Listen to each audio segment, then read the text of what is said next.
שלום, אני הולך לדבר על נושא כוחות וחיכוך.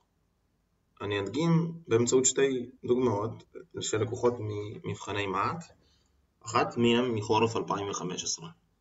פה יש לנו גוף B שמונח על מישור אופקי. על הגוף מונח גוף A, המחובר בכבל לקיר כמתואר פה למטה. הנה הכל מתואר. גוף B נמשך על ידי כוח אופקי P שמאלה. הנה גוף P מנסה להימשך שמאלה על ידי כוח P. המסה של גוף A היא 25 קילוגרם בסך הכל, כן, גוף קליל כזה. והמסה של גוף B היא 60 קילוגרם. גוף כבד גדול ככה למטה. מקדם החיכוך הסטטי בין שני הגופים הוא 0.25. הנה זה גם כתוב לנו בסרטוט. מקדם חיכוך סטטי זה אותו מקדם חיכוך שאני משתמש בו בנקודת גבול שבין תנועה לאי תנועה, כן? זאת אומרת, אם יש לי כבר תנועה חופשית ככה בלגן, זה מקדם חיכוך קינטיק, זהו. מקדם חיכוך סטטי זה אותו מקדם חיכוך שאני משתמש בו בנקודת הגבול של תנועה, מה שקראתי לו בכיתה, אוטוטו תתחיל תנועה. נקודת הגבול הזאת, אנחנו נזכור את זה. אז הנה, בין שני הגופים זה 0.25, כן? מקדם החיכוך הסטטי בין גוף B ובין המישור האופקי, זה 0.3 כבר.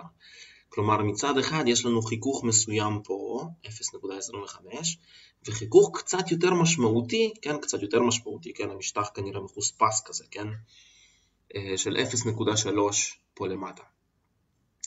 הם רוצים שבאלף נסרטט את תרשימי הכוחות על גוף A וגוף B, בעצם הדגחים על כל גוף. וב' הם רוצים שנחשב את המתיחות שמתפתחת בכבל ברגע תחילת התנועה של גוף B במישור, כל מיני כאלה, כן. זאת אומרת, בסך הכל, ופה בג' חשב את הכוח P שיש להפעיל על גוף B ברגע תחילת התנועה. מה הקטע הזה של הרגע תחילת התנועה? זה בדיוק העניין הזה שאמרתי, של האוטוטו תתחיל תנועה, סלש כבר התחילה. זה בדיוק קו הגבול הזה שבין תנועה לאי תנועה, ופה אנחנו משתמשים במקדם חיכוך סטטי. אז אנחנו נסרטט דגחים, ואנחנו נעשה מהם משוואות, כמו שאנחנו אוהבים. ואז נמצא את מה שהם רוצים. קדימה לעבודה. הנה זה הסרטוט בקטן, הנה הם הנתונים בגדול, המסה פה, סימנתי שהמקדם חיכוך בין הגופים זה 0.25, ומקדם החיכוך שבין גוף B לרצפה הוא טיפה יותר משמעותי 0.3. צריך למצוא את T שמתפתח פה בכבל, ואת P. קדימה, בואו נעשה הקטע הקשה, באמת שהקטע הקשה זה הדגחים. אוקיי. דגח על גוף A. גוף A זה הגוף העליון, הנה מערכת צירים, הנה ריבוע שמייצג את גוף A.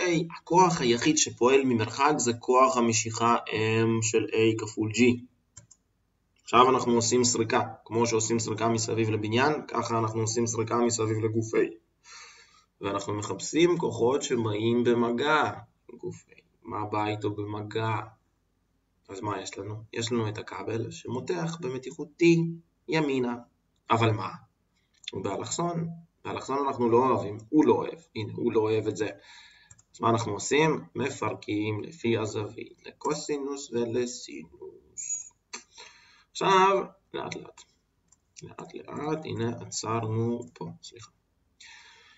יש לנו גוף A שהוא נוגע למטה באיזשהו משטח קשיח, שבהכרח מחזיר לו כוח נורמל, שאני סימנתי אותו בנורמל כוכבית, וזה אולי הקטע המורכב ביותר של התרגיל, אז פה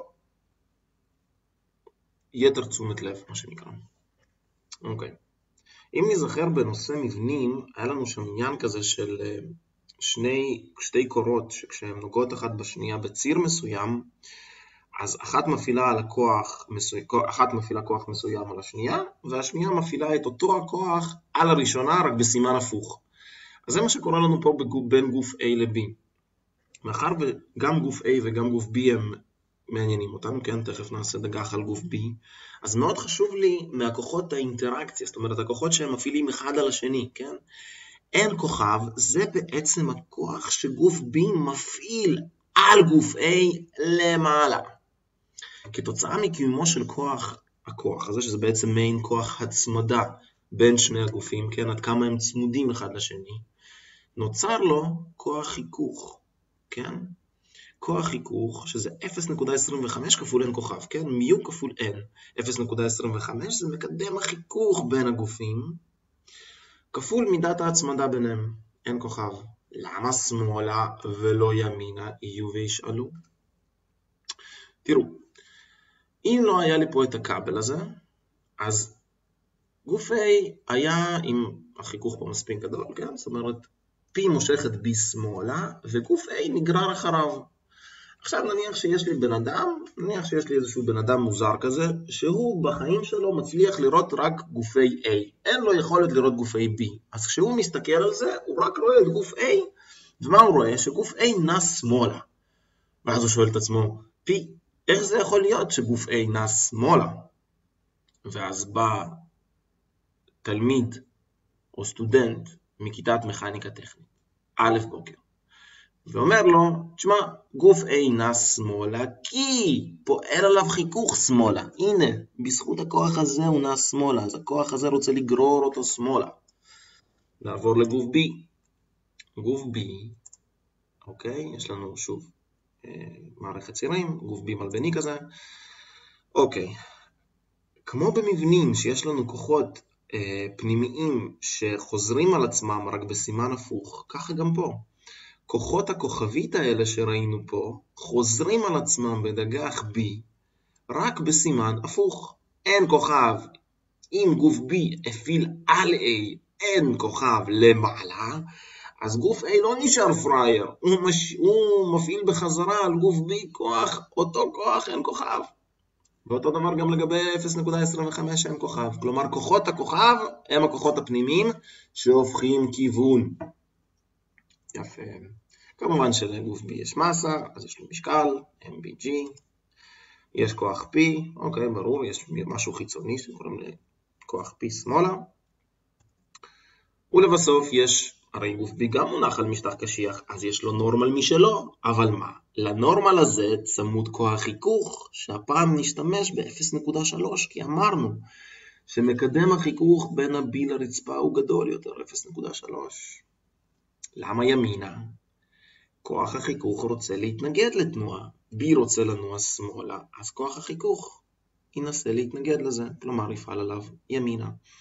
אפשר להסתכל על זה ככה, כשאנחנו מנסים למשוך את B שמאלה, כן? אז יש בעצם שתי התנגדויות למשיכה הזו, כן? שני דברים מתנגדים לי, מצד אחד מתנגדת לי הרצפה, שזה 0.3n, מצד שני מתנגדת לי, זאת אומרת, יש עוד כוח שמתנגד לתנועה הזו, וזה הכוח הזה, כוח החיכוך שמסופק על ידי גוף A. זהו, זה בעצם שני דגחים. על כל דגח נעשה שתי משוואות, על זה נעשה סיגמה fx שווה 0 וסיגמה fy שווה ל-0, ועל זה נעשה סיגמה fx שווה 0 וסיגמה fy שווה 0. כל מה שישאר לנו זה למצוא את p, מה שביקשו, ואת t. זה הכל. דוגמה מאוד דומה נראתה באביב 2013, מאוד מאוד דומה, יש לנו פה גוף C, כן? בואו נקרא לאט לאט. באיור לשאלה 2 מוצע גוף D המונח על מישור אופקי, ועליו מונח גוף C המחובר בכבל אופקי, הפעם אופקי הכבל. מסתו של גוף C היא 20 קילוגרם, ומסתו של גוף D היא 30 קילוגרם. גוף D נמשך על ידי הכוח האופקי P. מקדם החיכוך הסטטי בין כל המשטחים הוא 0.3, הפעם לא סיפחו אותי עם יותר מדי מקדמי חיכוך שונים, הכל עשוי מאותם חומרים, כלומר מקדם החיכוך הסטטי בין כולם זהה. הם רוצים ששוב נסרטט דגחים, וששוב נמצא את המתיחות בכבל AB ואת הכוח P. מה הם אומרים פה? חשב את המתיחות בכבל AB כאשר גוף D, מה יש לו קופץ? חשב את המתיחות בכבל AB כאשר גוף D נמצא על סף התנועה. הנה זה הנקודת האוטוטו תתחיל תנועה, זה בדיוק אותו דבר. אוקיי, אז הנה ציינתי את הנתון.